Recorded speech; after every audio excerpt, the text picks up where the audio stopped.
got people's on Facebook and we got people's on the app. So if you're on Facebook and you haven't tried the app yet, the app is really fun, and it kind of takes away some of the other stuff.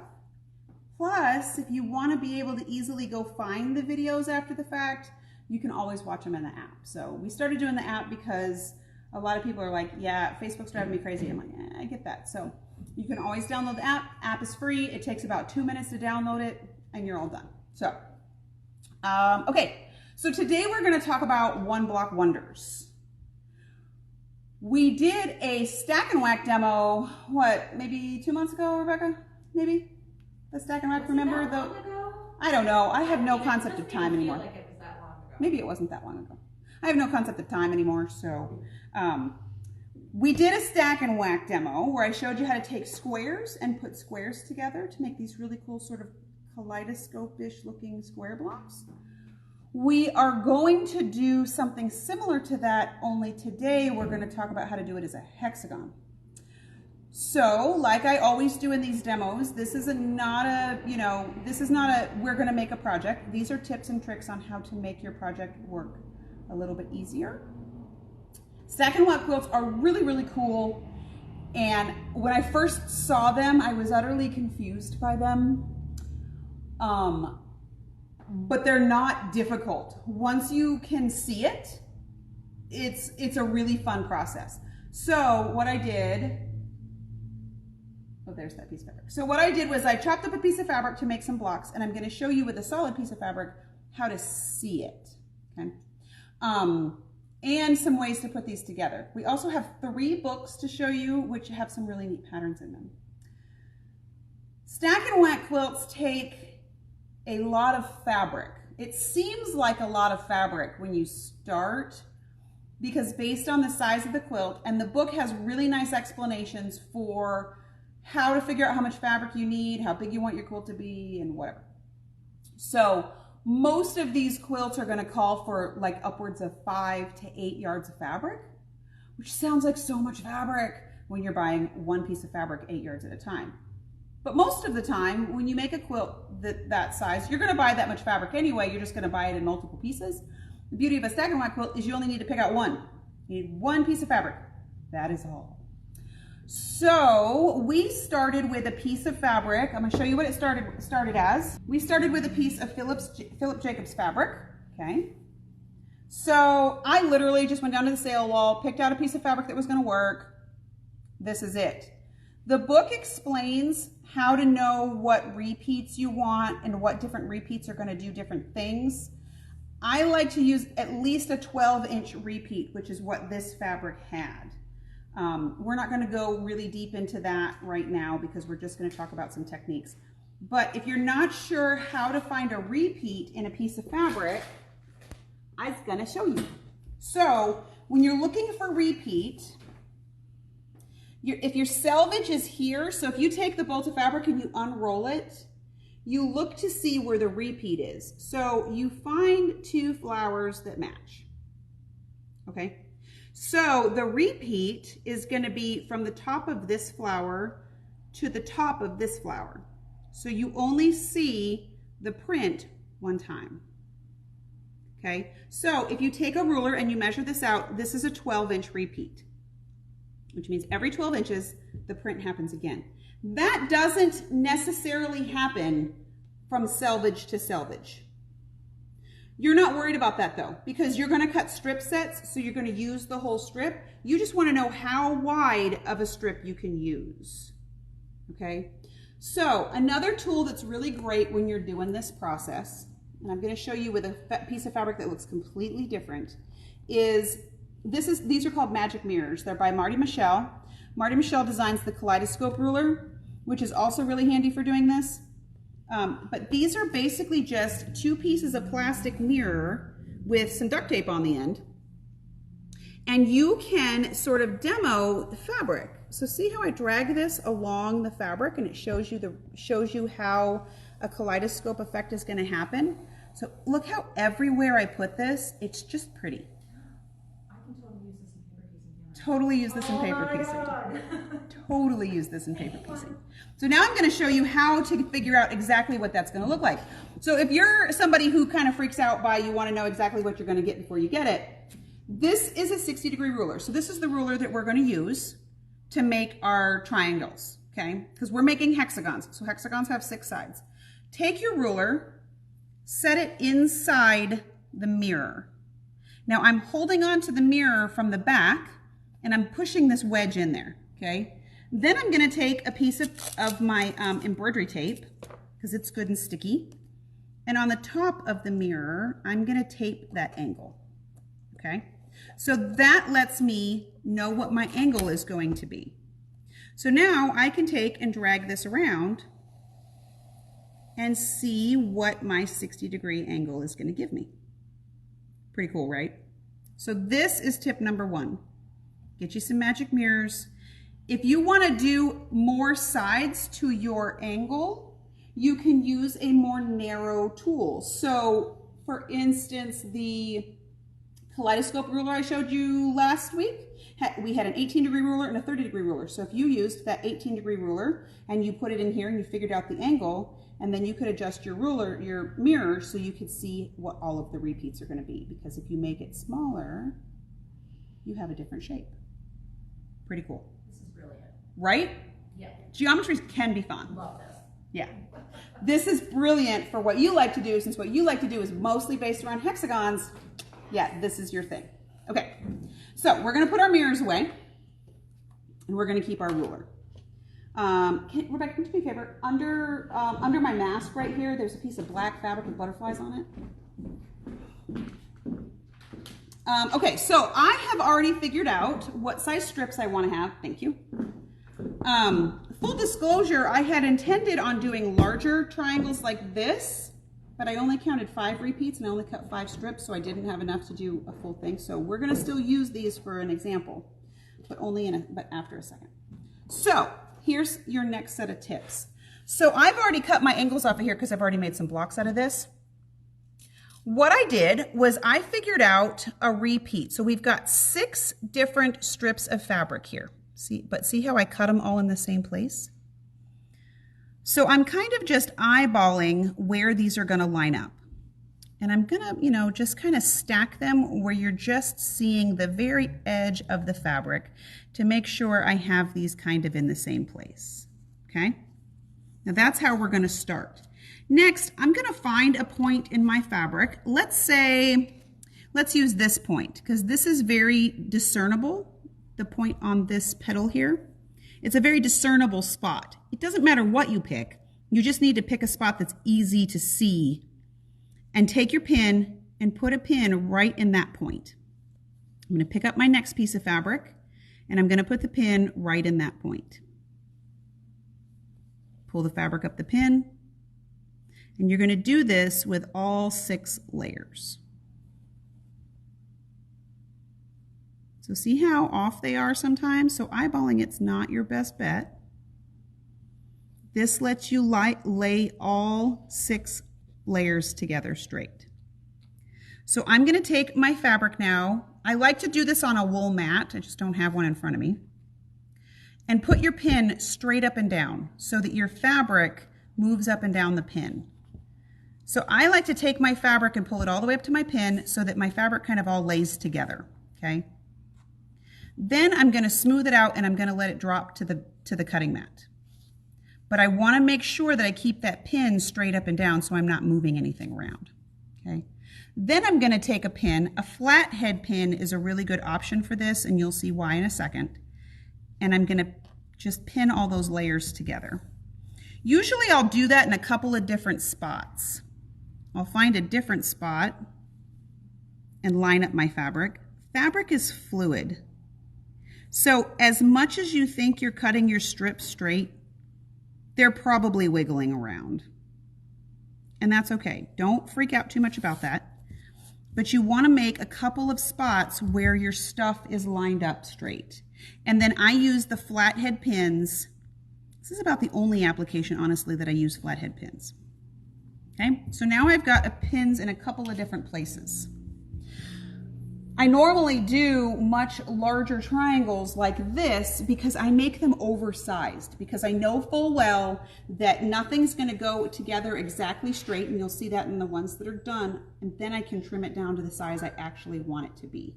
So I usually like to give myself a good 1/2 inch to 1 inch buffer space so that we can trim down our hexagons. Since we had a bit of technical difficulties, I can't do that today. So I've got a 3.5 inch strip. I'm going to take my ruler and I'm going to line up the flat point with my strip. Okay, so I've got my flat point lined up here. Oh, I can't do that there because I won't get a full triangle. That blunted end of the ruler is very important. Make sure you keep that point. This is why I use the flat pins, because I can cut this and I can flip it the other way. Now, maybe you don't, maybe you keep a buffer between the two. But I can line this up and see where things are going to be because my pin is flat. Don't go chopping through there and cut through your pin. Your blade's not going to like it. But I'm just going to slide this down for fun and see if I can find a neat lineup. Another thing to be prepared for when you're doing this process, be prepared to throw away blocks. And that is okay. It's okay to throw away things you don't like. You have plenty of fabric to work with. Okay. So now what I have is 2 sets of triangles that have blunted ends. Okay. So I'm going to take this over to the machine and we're going to sew these together. Now you're building a hexagon, which means it has 6 sides. So don't come over to your machine and sew 3 sets of triangles together. That's not going to work. You need to sew 2 sets of triangles together. And we're going to line this up with a 1/4 inch seam allowance.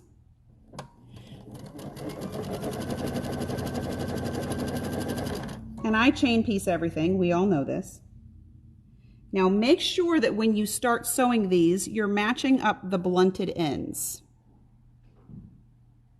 Okay, because this is going to be your center, and that blunted end, make sure that you have your triangles positioned correctly. So we're just going to sew these 2, and then we're going to go and we're going to press them. Resist the temptation to sew all 3 sides together at one time. You're going to want to press these each seam. Also, make sure that you're pressing them to the same direction. So you'll notice now we have a repeat.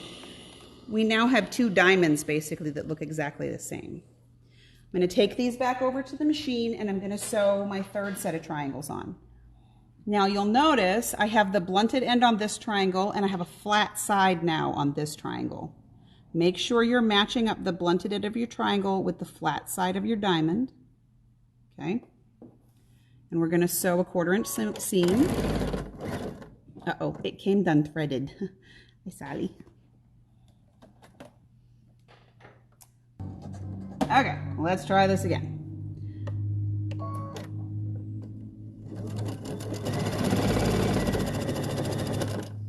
And I chain piece everything. So when you get your blocks all ready, you can make them, you can chain piece them all together. Just make sure that you're not sewing all 3 sets of triangles together, because you need to have 2 sets of 3 triangles, not 3 sets of 2 triangles. Okay, so we're going to take these back over here and we're going to press our next seam.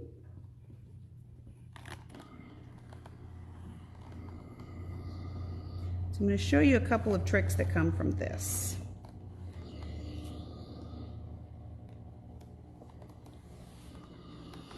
One, you'll notice when you flip your blocks over now, your pressing is going all in the same direction. So by pressing it that way, you don't have a bunch of bulk because all of your seams are being pressed, I guess that would be clockwise. Okay. So now we're going to go and put these together. You want to match up this point. So you have a 1/4 inch between here and here and a 1/4 inch between here and here. So this 1/4 inch needs to line up with that 1/4 inch. So basically you want to make sure that your seams are lined up on both sides of your half hexagons. Now this is to make a full hexagon. We're going to talk a little bit about why you don't necessarily make the full hexagon. For this particular demo though, we're going to make the whole thing just so you can see how cool they look. If you're making just one block, or you're going to add this into something else later, or there's a few times when you're going to make the full hexagon. When you're making a full quilt though, it's easier to make half of the hexagons, sew them together in rows, and then match them up. This is one of those projects that you're definitely going to want a design wall. A design wall is going to make everything easier. So now what we have is that it radiates out. Okay? So I'm going to show you a couple of blocks that I made before this. Where did we put those? Where did we put those finished? Oh, here they are. Okay, nope, there they are. Okay. So here's our other block that we cut. If you want to demo it before you sew it together, you can. You can just lay it out. I like that this one kind of looks like kiwi in the middle. All right, where'd my other one go? I'm missing one. Oh, there she is. So when you lay these all together, you can kind of get an idea of how it's going to look. Okay. And usually you get these really neat effects in the center. Or, just so you can see the mirror plan, get my tape apart here. See how you can take and stick that inside there and see the same thing. It's pretty cool. All right, now let me show you some blocks that I made before this. So out of that one strip of fabric that I made, all these different blocks happened. Okay, I cut these out of the same strip that we had before. And then when you go and you put them next to each other, you have, it's a really cool effect. You have all this other stuff that happens in between, right? This is not a difficult technique. Where this gets difficult is now to sew this together, you're gonna have to do Y seams, right? Don't nobody have time for that. So if you have a groovy design wall, you can make half hexagons. So if you made half hexagons and laid them out in the row and sewed them together as a row, and then you had the other side, so let's say this is one half hexagon, and then you have another one here, so we're going to make another half hexagon the other direction. Here's another block that we didn't have time to sew together. Okay. And then you put them next to each other like this. So now what you're going to make is a row of a bunch of half hexagons. You're going to come back the other side and make a row of the other side of those hexagons. So you can do all straight piecing without having to do Y seams, because Y seams will make you crazy. Okay? That is how you make one block wonders. And I mean, the possibilities are endless based on that one piece of fabric. Just to give you an idea how different everything can look, I grabbed this other piece of fabric, pulled my fancy little mirror out. So here's another one where the repeat is from here to here. It's another 12-inch repeat. So if I take my mirror and I just start sliding this around, look at how cool the design looks. So like if I put this little yellow flower right there in the middle, and then, you know, you get all of these really neat effects. So if you slide this around with your mirror and let's say this is the block you want to achieve. You're going to take your ruler, you're going to slide this in here, and then you're going to look and see where this lines up. So this lines up at about the 5-inch line. So that means you're going to cut a 5-inch strip of this fabric and then cut your diamonds out of it, or your triangles out of it. Okay? Does that make you want to make that? Do we have any questions? No. Wow. So either... You said you look great in pink, even though you don't like I pink. don't like pink. She's right. She knows that. Said you're amazing. I don't like pink, but it does make me look like I have a tan. This is our new Tulip Troop shirt. Isn't it cute? Check out the back. So, if you need one, I know where you can get one. Okay, so the good news is everybody can do this. We're going to talk about the tools that you need in a second. The extra good news is, since now you can do this, Wednesday's sale is going to be based around fabric that this works really well with. Okay, so tune in for Wednesday's sale. For today's sale, we're going to talk about all of the things that we showed in here. The first thing that we showed, so number 100, is the magic mirrors. These are the 6-inch magic mirrors. I'm showing this size because this is a good size to start with. I have some that are like 12-inch mirrors too, which is great for showing bigger prints. But for a 12-inch repeat, a 6-inch ruler or a 6-inch mirror does really, really well. You can also, so we just did that Dresden plate video. This is a really good time to demo Dresden plate stuff to see if you dig it, okay? So number 100 is our 6-inch magic mirrors. Those are super handy. You're also gonna want a 60-degree ruler. This is Creative Grid 60-degree ruler. This is the 8-inch, yes, the 8-inch finished. It also comes in a 12-inch finished. So if you wanted to make really big One Block Wonder quilts, you could do them with that. You can also use the Hex and More ruler because it has the same 60-degree diamond on the 60-degree angle on the other side. That is number 101. Then we've got some really cool books. So I think this one's probably my favorite. This is the One Block Wonders book. Nope, this is the One Block Wonders of the World. Yeah, no, this is the one. This is the one. This is the one that you want to kind of start with. This is One Block Wonders. This has sort of the super basics. This is where you start steps in it. You'll notice in the pictures, I'm going to show you a picture of a quilt real quick. This quilt is made with 2 fabrics. The fabric that's in the border, this fabric here, is the fabric that makes up the whole quilt. So the only other fabric that's here is this tiny little inner border. This is why when you look at the pattern and it says to buy 6.5 yards of fabric, you're like, whoa, that's a lot of fabric. But it's because you're only using one. So when you do that, you cut your border strips first, and then you use the rest of it to hack it up to make the blocks. Okay? So there's lots of great examples in here that are all about just one piece of fabric. Okay? So item number 101, number 102 is the One Block Wonders book. And this shows you the technique of putting all of these blocks together with no Y seams. These books are all by Maxine Rosenthal. So the technique is going to be very similar, but with new ideas. So like this was the next book. This is the One Block Wonders Encore. This is also a really neat book that takes that design element and really expands upon it.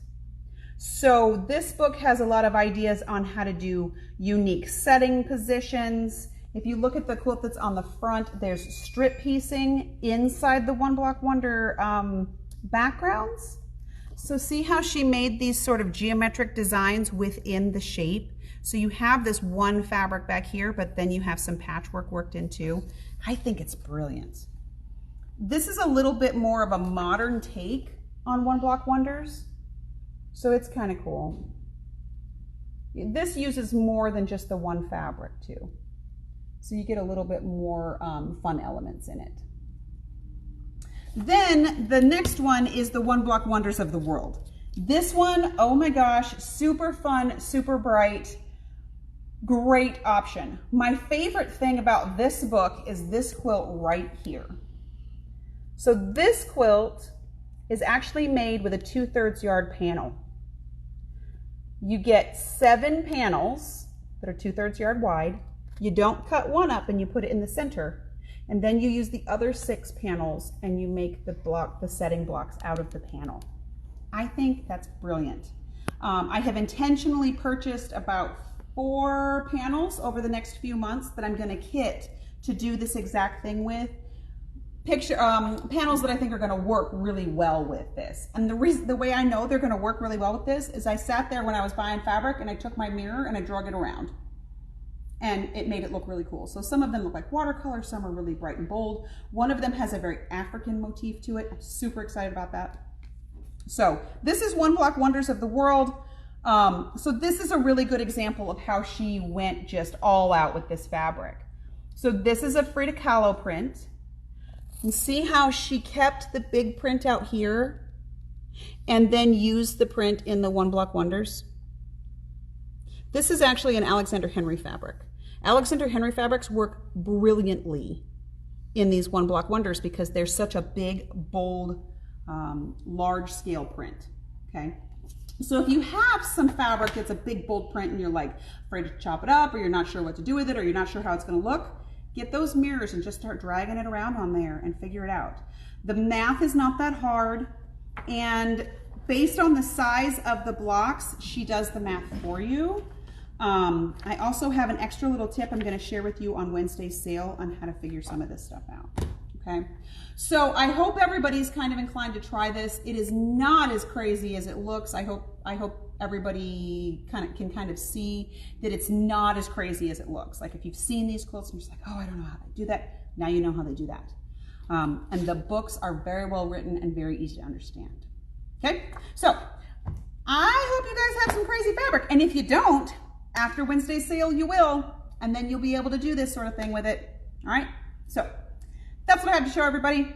I hope to see you Wednesday. Have a nice night.